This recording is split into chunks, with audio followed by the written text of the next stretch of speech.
네, 계속해서 전기 기기입니다. 41번. 직류 발전기 전기자 반작용 설명함에 있어서 그 영향을 없애는데 가장 유효한 것은입니다. 우리가 전기자 반작용하면 보상고선이죠. 전기자 반작용 보상고선. 보국도 영향을 미치지만 가장 유효한 것이라 그랬죠. 그럴 때는 보상고선을 선택하셔야 됩니다. 42번 볼게요. 42번. 슬로스가 48인 고정자가 있다. 여기에 3상 4극의 2층권을 시행할 때 매극 매상의 슬로스와 총 콜수는 먼저 매극 매상 슬로스라고 합니다. 매극 매상당 슬로스예요. 그러면 총 슬로스를 극수 곱하기 상수로 나눈 겁니다. 맞죠? 그것이 매극 매상당 슬로스예요. 총 슬로스는 48이라고 그랬고 극수는 4극의 상수는 3입니다. 그래서 매극 매상당 슬로스는 4가 된다. 그 다음에 우리가 총 코일수를 얘기하는데 총 코일수 이렇게 보세요. 우리가 이렇게 고정자가 있다고 했을 때 슬롯이 이렇게 있습니다. 이렇게 있으면 우리가 보세요. 코일은 어떻게 생겼냐면 하나의 슬롯으로 들어가서 하나의 슬롯으로 나오게 됩니다. 이런 식으로 해서 무슨 말이냐, 이 슬롯 당 코일 수가 1개예요. 그럼 이 슬롯수가 2개면 코일 1개, 슬롯수가 4개면 2개, 반이라는 겁니다. 그런데 우리가 2층권이라는 거죠. 2층권이란 말은 어떤 말이냐면 이렇게 슬롯이 있다고 했을 때 여기에 하나의 슬롯에 2개가 들어가 있다는 얘기예요. 그러면 슬롯수나 코일수나 똑같겠죠? 맞죠? 그래서 어떻게? 48 슬롯을 2로 나눈 후 2층권이기 때문에 곱하기 2를 하면은 이것이 48개가 된다. 42번에는 답이 1번입니다. 4에 48. 계속해서 43번입니다. 단상 3권선 변압기가 있다. 그림 한번 그려볼게요. 3권선 변압기는 우리가 발전소 혹은 변전소 소내용으로 사용되는 변압기를 얘기하죠. 이렇게 권선이 3개가 있습니다. 1차 전압이 100kV랍니다. 그 다음에 2차 전압이 20kV예요. 볼트고요. 3차 전압이 10kV입니다. 했을 때 2차에 1000kVA 유도 용률 80% 부하. 그러니까 2차에 부하를 연결하는데 여기에 부하를 연결하는데 1000kVA의 역률이 0.8이랍니다. 0.8이고요. 그 다음에 3차에는 여기에 6000kVA의 진상 무효 전력이 걸려 있을 때 1차에 흐르는 전류는 얼마냐 하는 겁니다. 1차 흐르는 전류. 좀 생소한 문제인데 볼게요. 일단 1차에 공급하는 전력은 1차에 공급한 전력이 2차와 3차에 그대로 공급이 되는 겁니다. 즉 2차 전력 플러스 3차 전력 한 값이 1차에 공급되는 전력이라는 거죠. 그래서 빽따라 보면 2차가 보세요. 피상전력이 만입니다. 이렇게 피상전력이 만은 역률 0.8이면 2차를 보면은 얘가 8000이 되겠죠. 8000이고 얘가 6000이고요. 그리고 얘가 만이 되는 겁니다. 이걸 얘기하죠. 역률 0.8에 피상전력 만이니까 이러한 벡터도가 그려지고, 그 다음에 3차는 진상무효전력 6000이에요. 3차는 진상무효전력 6000이면 이렇게 6000. 예. 그러면 결과적으로 어떻게 돼요? 결과적으로 유효전력 8000만 남겠죠. 없어지니까 유효전력 8000kW만 남게 되는 겁니다. 그러면 1차에 100kVA라고 했는데 1차에 8000kW. 그러면 단상 3권선 변압기가 그랬죠. 그래서 P는 VI입니다. P는 VI. 그래서 I는 V분의 P. V가 얼마? 100kg. P가 얼마? 8000kg. 예. 8000kg. 역률이 지금 여기서는 무시하시면 되죠. 피상전력 자체가 8000이니까요. 예. 그래서 얼마? 80A가 된다. 43번에는 답이 2번 80A가 됩니다. 44번이요. 단권별계 두 대를 V가선에서 선로 전압 3000V를 3300V로 승합해서 3000kVA 부하의 전력을 공급한다. 단권 변압기의 자기 용량은 얼마나 되느냐? 단권 변압기 우리가 변압기가 V가선은 이렇게 두 대가 있죠. 두 대가 이렇게 V가선 하는데 지금 여기서 말하는 것은 단권 변압기 한 대 용량은 어떻게 되느냐 하는 겁니다. 이 용량은 P는 자기 용량이죠. EI2가 되죠. EI2. 단권 변압기 용량은 승합된 전압 곱하기 I2가 됩니다. 따라서 P는 E가 얼마? EI2에서 E는 승합된 전압입니다. 승합된 전압 얼마예요? 3000V가 3300V로 늘었으니까 300이 됩니다. 300. 맞죠? 승합된 전압은 300. I2는 어떻게 되냐? 우리가 V결선에서 PV는 루트 3의 V2I2가 되죠. 루트 3의 V2I2. 따라서 I2는 어떻게 되느냐? 루트 3 곱하기 V2가 얼마요? 큰 전압이죠. 큰 전압 얼마? 3300 분의 PV가 됩니다. PV 자기 용량이 300kg니까요.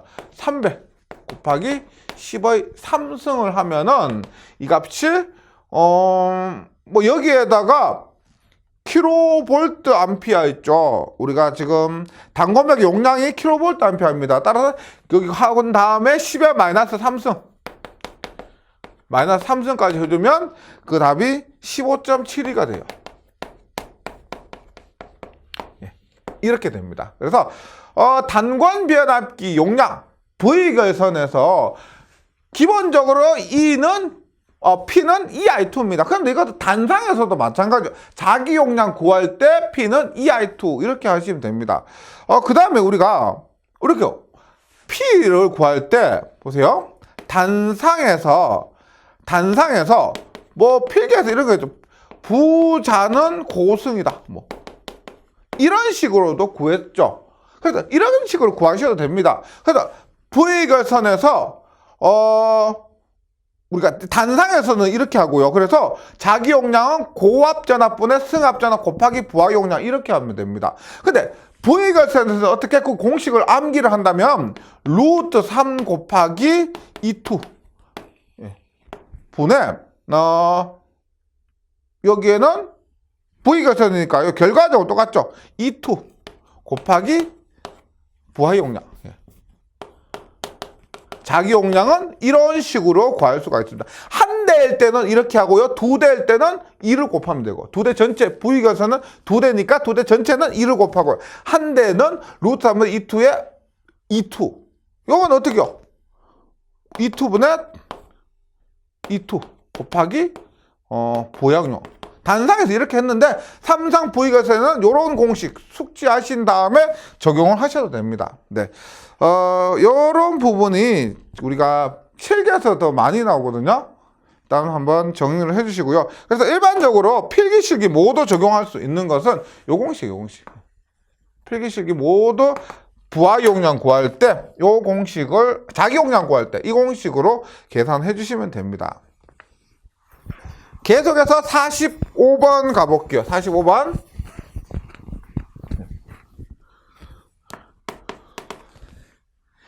(3300V) 60Hz용 변압기의 와류선이 3300V입니다. 60Hz고 와류선 P가 720W랍니다. 했을 때 이 변압기를 3300에서 2750으로 주파수를 50으로 한다면 와류선이 어떻게 되느냐? 결과적으로 우리가 와류선 P를 적용하면 P는 V 제곱의 비례 F와 무관 이렇게 적용할 수가 있죠. 와류선은 전압의 제곱의 비례하고요. 주파수와 무관합니다. 따라서 3300에서 2750을 했으니까 얼마? 와류선 P는 얼마? 3300분의 2750의 제곱 곱하기 와류선 원래 와류선 720이죠. 예. 이렇게 계산을 하면은 답이 500입니다. 500. 와류선은 500에서 답은 4번이 됩니다. 이렇게 주파수 전압 나왔을 때 전압의 제곱이라고 주파수와 무관하다 이렇게 계산해 주시면 되고요. 46번 3상전원을 이용해서 2상전원을 얻고자 전압을 얻고자 할 때 사용하는 결선입니다. 3상에서 우리가 3상에서 2상이요. 네. 우리가 이거 뭐요? 스쿼트 T형 결선입니다. 스쿼트 결선, T형 결선, 메이어 결선, 그 다음에 우드 브릿지 결선이 된다. 요 세 개 외워주시고요. 스쿼트 결선 같은 경우는 2분의 루트 3지점. 전압비를 구할 때 2분의 루트 3지점을 곱해서 구한다. 이런 것들 정리해 주시면 됩니다. 그래서 답은 1번이죠. 스쿼트인데 영어로 SCOTT 결선입니다. 나머지 뭐 포크, 환상, 이중, 삼각 이런 것들 우리가 3상을 6상으로 바꿀 때 6상으로 바꾸는 것이 포크 결선 이런 것들이죠. 47번 다음에서 게이트에 의한 턴온을 이용하지 않는 소자는 게이트에 의한 턴온을 이용하지 않는 소자는 우리가 SCR 같은 경우는 보세요. 일반 SCR 같은 경우는 이렇게 되죠. 에노드, 캐소드, 게이트입니다. 그런데 다리가 3개짜리는 에노드, 캐소드, 게이트가 존재할 수가 있습니다. 그런데 2개짜리는 기본적으로 플러스인 에노드, 마이너스인 캐소드에서 다리가 2개짜리는 게이트가 없죠. 예. 플러스 마이너스는 기본적으로 있어야 되고요. 게이트가 없는 것은 2단자입니다. 2단자. 그래서 다이액은 2단자. 2단자는 게이트 다리가 없습니다. 3개는 되어야 게이트를 만들 수가 있다. 그래서 47번에는 답이 1번이고요. 48번. 직육에서 양호한 정류를 얻는 조건이 아닌 것은입니다. 양호한 정류를 얻는다고 하면은 우리가 양호한 정류라고 하면은 우리가 전압 정류가 있습니다. 그 다음에 저항 정류가 있어요. 전압 정류 같은 경우는 리액턴스 답 EL은 LDT분의 DR. 이 리액턴스 전압을 작게 해야 됩니다. 리액턴스 전압을 작게 해서 전압 정류를 하고요. 그 다음에 저항 정류 같은 경우는 우리가 저항 값체를 크게 하는 거죠. 저항을 크게 합니다. 브러쉬 마찰 저항 등 저항을 크게 하는 겁니다. 요거 기억해 주시면 돼요. 일단 정류 주기를 크게 한다.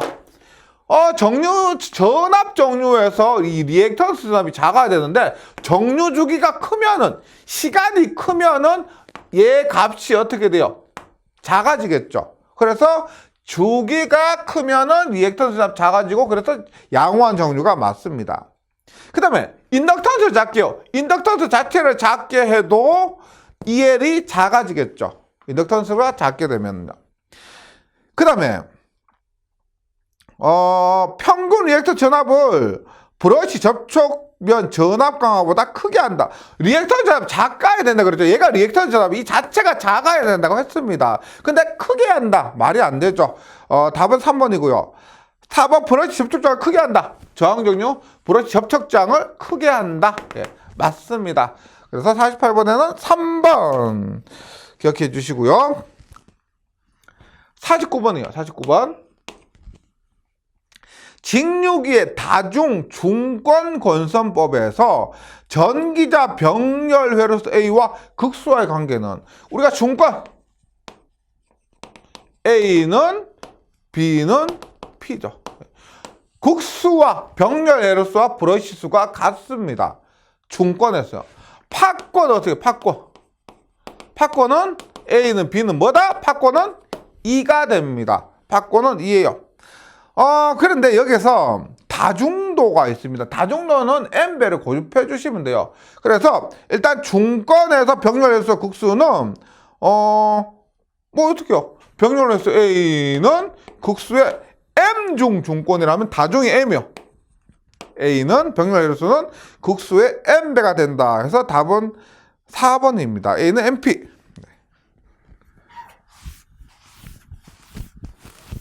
계속해서 50번입니다. 50번. 50번 문제는 제가 기억하는데 실기에서 그대로 출제된 문제 있습니다. 두 대 변압기 병렬 운전에서 다른 전격은 모두 같은데 1차 환산 누설 임피던스가 2+J3과 3+J다. 부하전력 50A, 수환 전류는 얼마인가 합니다. 약간 복잡할 수가 있는데 보세요. 변압기를 병렬 운전할 때 이렇게 등가회로를 그립니다. 이렇게 하고 보세요. 하나가 2+J3이요. 하나 2+J3이고 하나가 3+J입니다. 여기에 50A가 흐른다고 해요. 아닌데? 예. 부하전력 50A예요. 부하전력 50A 한다고 했을 때 무조건 뭐냐면 여기에 흐르는 순환 전류를 구하게 됩니다. 그럼 보세요. 먼저 50A가 흐르는데 임피던스를 보세요. 2+J3의 루트 2의 제곱 플러스 3의 제곱입니다. 여기 3J죠. 루트 3의 제곱 플러스 2의 제곱이요. 임피던스가 같죠? 그러면 순환전류를 떠났을 때 우리가 임피던스 값 자체가 같습니다. 그럼 임피던스가 같으니까 위상은 다르겠지만 그 임피던스의 크기가 같기 때문에 흐르는 전류도 똑같아요. 어떻게? 50A가 여기에 25A, 여기에 25A가 흐르게 된다는 겁니다. 네. 이렇게요. 임피던스가 같으니까 전류는 같다. 그런데 순환전류 어떻게 되느냐? 순환전류는 전압의 크기가 다르면 발생하겠죠. 그럼 뭐죠? 여기에서의 전압은 지금 여기에 걸리는 전압은 25에 2+J3입니다. 여기에 전압은 25에 3+J2가 되는 거죠. 그럼 전체 전류 보세요. 전체 전류를 IC라고 했을 때 전류는 옴의 법칙에 의해서 임피던스 분의 전압이 됩니다. 전압이고. 근데 전압인데 임피던스 분의 전압인데 여기와 여기의 전압의 차에 의해서 전류가 흐르겠죠. 전압의 차가 없으면 이 순환 전류 자체가 흐르지가 않을 겁니다. 그러면 전압의 차 V1-V2가 되고요. 그러면 임피던스 어떻게 해요? 전체 임피던스 순환 전류 차원에서 봤을 때 얘와 얘는 직렬이죠. 이렇게 전류가 흐르니까 순환 전류만 보면 얘와 얘는 직렬입니다. 따라서 전체 임피던스는 2+J3 그다음에 3+J2가 전체 임피던스가 되고 V1 뭐예요? V1 위쪽의 전압은 25에 2+J3 마이너스 전압의 차니까요. 25에 3-J, 3+J2 이렇게 되는 거죠. 나머지는 계산기에 맡기면 이렇게 하면은 우리가 뭐 J5 혹은 뭐 -J5 어디에서 어디를 빼느냐에 따라서 전류의 위상이 달라질 겁니다. 그래서 이랬던 저랬던 간의 크기는 여기서 여기 빼거나 여기서 여기 빼거나 크기 자체만 보면 크기는 5A가 된다. 네, 이렇게 구할 수가 있습니다. 이 문제 혹시 실기를 가시면 제가 기산지 산업기산지는 잘 생각이 안 나는데 실기에 그대로 출제가 된 적이 있던 문제예요. 네. 계속해서 51번입니다. 51번.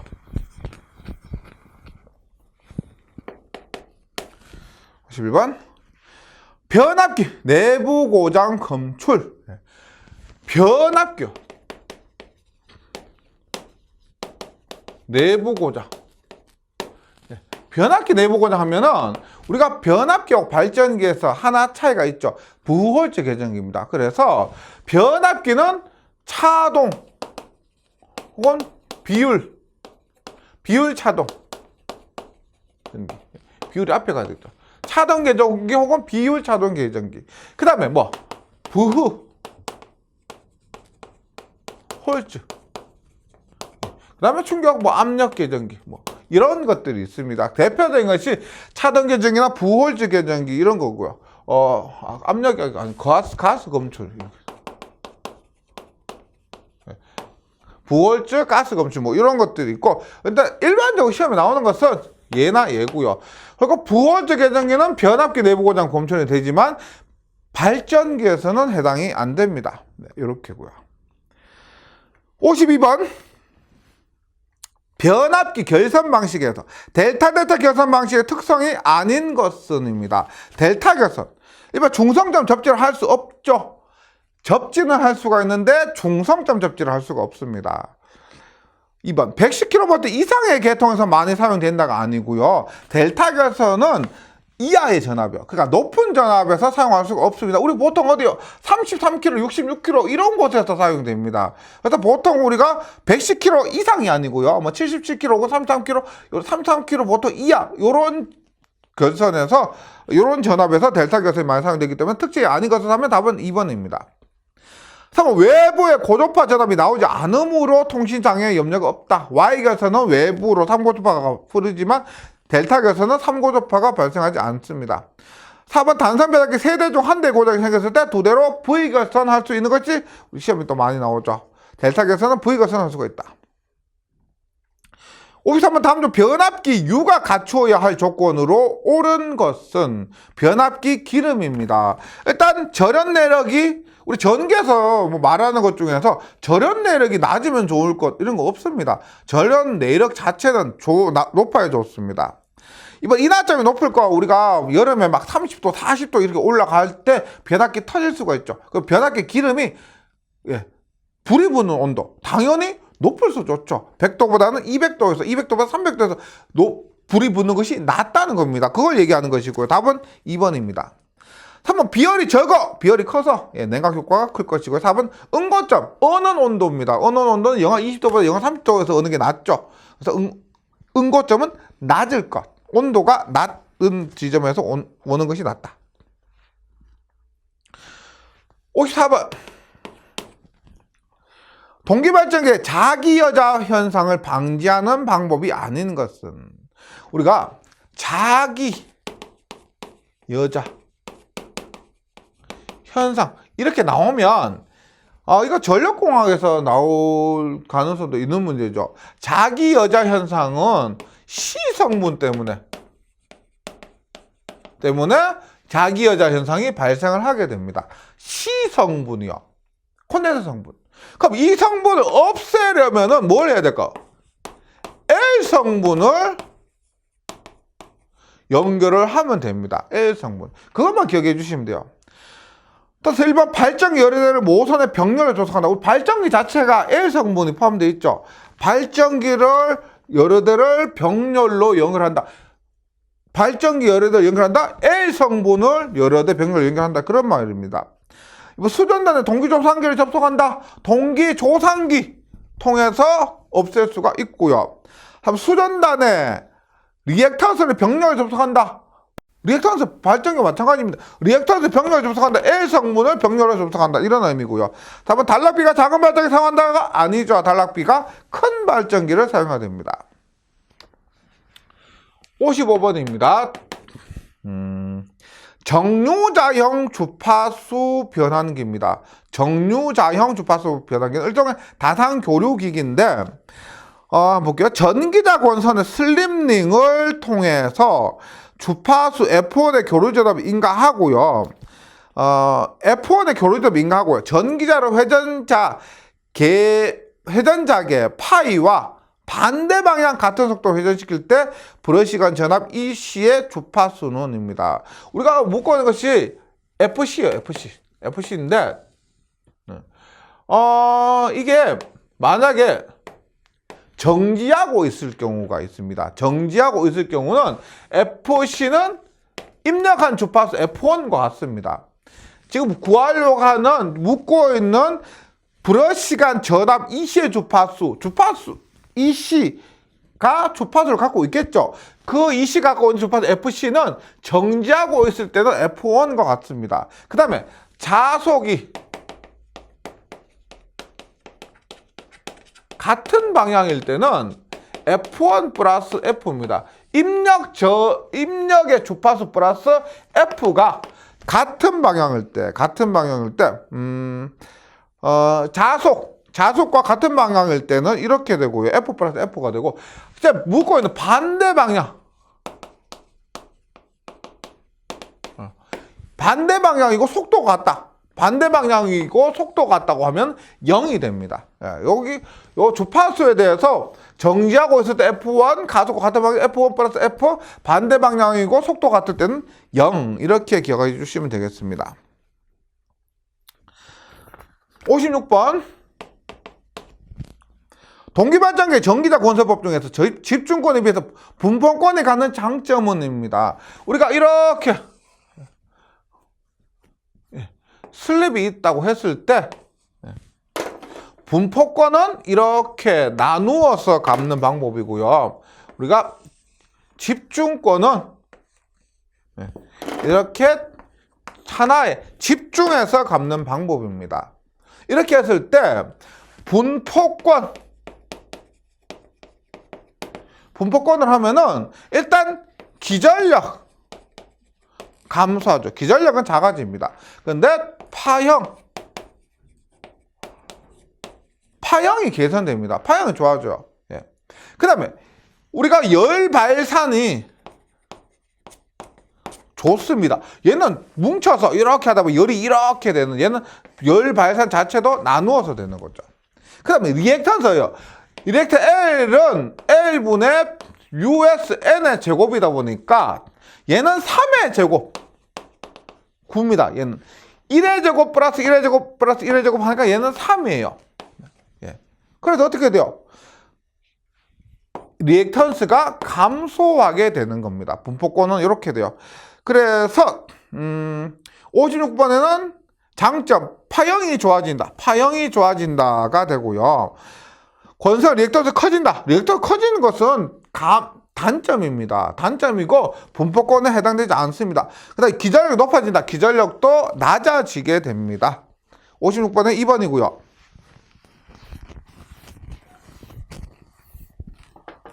57번 직류 분권 전동기에서 분권 전동기를 한번 그려봅니다. 이렇게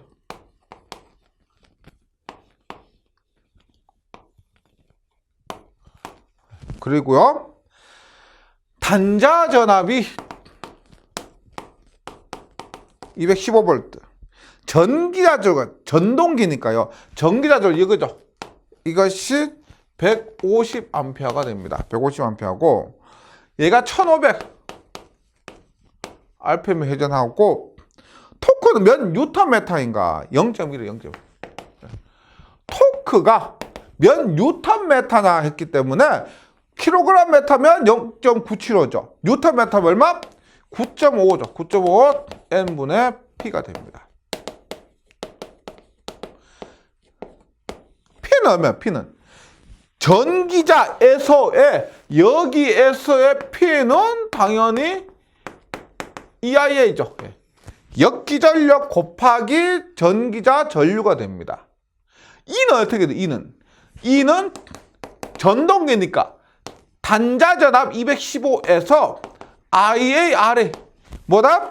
E는 215에서 여기에 전압 강화했죠. 얼마요? 150에서 0.1 곱하면 15V입니다. 15V를 뺀 것이 E가 되는 거죠. 따라서 P는 EIA가 되고요. 얘가 되고 얼마? 9.5 N 얼마요? 1500입니다. E는 얼마 그랬어요? 215 마이너스 150 곱하기 0.1하니까 15 곱하기 IA가 얼마요? 전기자 흐르는 전류는 그대로 150이 됩니다. 150. 그러면 계산을 하니까 약 191, 191 정도에서 57번에는 답이 2번입니다. 2번. 네. 58번 볼게요. 58번. 두 대 전격이 같은 1500kV 단상배기의 임피던스 전압이 6%와 4%, 6%입니다. 이것을 병렬로 하면은 몇 kV 부하를 걸 수 있는가 합니다. 우리가 이렇게 뭐 이렇게 변압기 이렇게 있습니다.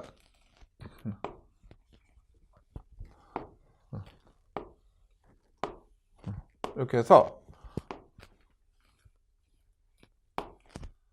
이렇게 지금 이렇게요.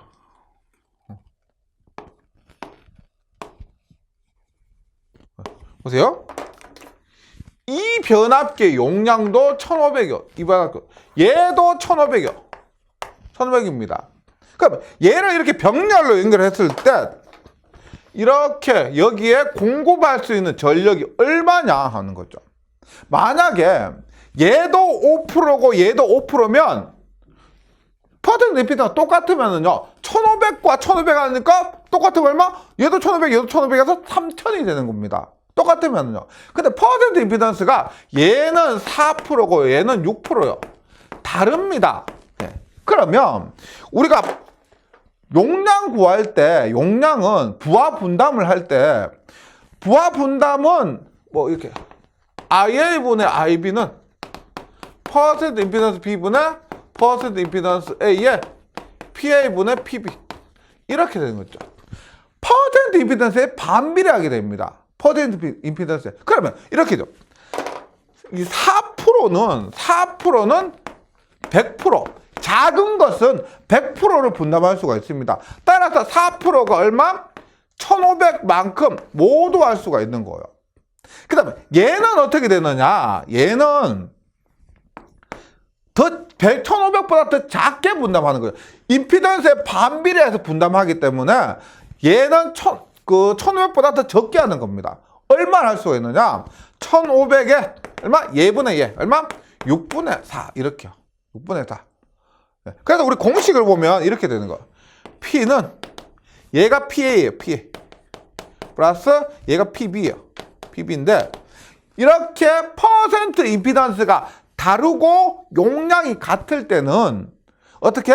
PA 얼마? 1500 플러스 PB 얘는 어떻게 되느냐? 1500 곱하기 얼마? 얘분의 얘. 6분의 4만큼. 요렇게 외워주시면 됩니다. 뭐 필기에서 이거를 지금 유도하고 자시고 하시기보다는 이건 실기에서 좀 더 이해하시면 되고요. 필기에서는 이렇게 정리해 주시면 되겠습니다. 그래서 2500이 됩니다. 2500. 네. 58번에는 답이 3번. 네. 계속해서 59번입니다.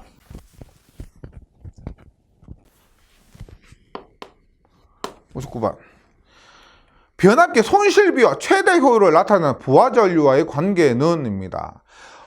우리가 손실비라고 하면은 PI분의 PC요. 손실비는 PI분의 PC에서 뭐요? PI가 철선이죠. PC는 동선입니다. 그 다음에 최대 효율을 나타낸다. PI M제곱의 PC야. 최대율을 나타낼 때는 PI는 M제곱의 PC예요. 따라서 M제곱은 PC분의 PI가 되고요. M은 부하율입니다. 부하율. M은 루트의 PC분의 PI가 된다. 이렇게 알 수가 있죠. 그럼 보세요. 우리가 손실비가 만약에 크다라는 것은 손실비가 크다라고 하면은 뭐요? 손실비가 크다는 것은 철선이 작고 동선이 큰 것이죠. 똑같은 철선에 비해서 동선이 크면은 손실비가 더 커지고 똑같은 철선에 비해서 똑같은 동선에 비해서 철선이 작으면 손실비가 커지게 되게 됩니다. 그럼 뭐 이렇게 보세요. 부하율은 어떻게 돼요? 부하율은 손실비가 크다는 것은 철선이 작아요. 철선이 작고 동선이 크다는 거예요. 그럼 손실비가 크면은 부하율은 어떻게 돼요? 부하율은 반대가 되죠. 손실비 크다, 부하율은 작아지는 겁니다. 부하율이요. 그러니까 부하율이 작다면 부하전류가 작다는 이런 의미가 돼요. 반대라고 보시면 돼요. 손실비와 부하율은 작다. 그래서 답은 1번입니다. 손실비가 크다는 것은 부하율이 작으니까요. 부하 전류가 적어진다가 됩니다. 답은 1번.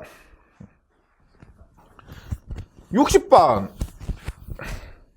동기발전의 부하포화 곡선은 발전기를 정적속도 돌려 이것의 일정 전류 부하를 걸었을 때 어느 것의 관계를 표시하는 것인가? 우리가 부하포화 곡선, 무부하포화 곡선 이런 것들은 뭐 직류기, 동기기, 종류에 관계없이 똑같죠? 똑같습니다. 그래서 60번에 만만한 것이 직류 분권 발전기요. 직류 분권 발전기를 가지고 뭐 예를 들어 보자면 이게 부하포화 곡선, 무부하포화 곡선이 뭐와 뭐의 관계를 묻는 거냐는 것은 우리가 직류기와 동기기가 똑같습니다. 똑같기 때문에 직류기가 더 친근하시죠. 그래서 직류기를 보셔야 되고요. 그럼 얘가 단자전압이요. 단자전압이고 얘가 계자전류입니다. 그 다음에 역기전력 혹은 유기기전력이라고 보시면 되죠. 유기기전력이라고 했을 때 우리가 부하포화 곡선은 계자전류와 단자전압의 관계입니다. IF와 V와의 관계요. 무부하 포화 곡선은 뭘까요? 계자전류와 유기기전력의 관계요. IF와 E와의 관계가 됩니다. 그래서 60번에는 뭐다? 부하포화 곡선이니까 단자전압과 계자전류와의 관계다. 그래서 이렇게 정리해 주시기 바라겠습니다. 네, 뭐 간간히 생소한 문제도 있었지만은 그래도 이 정도면은 충분히 할 수 있으셔야 됩니다. 네, 잘 정리해 주시고요. 저는 회로 이론에서 다시 뵙도록 하겠습니다. 수고하셨습니다.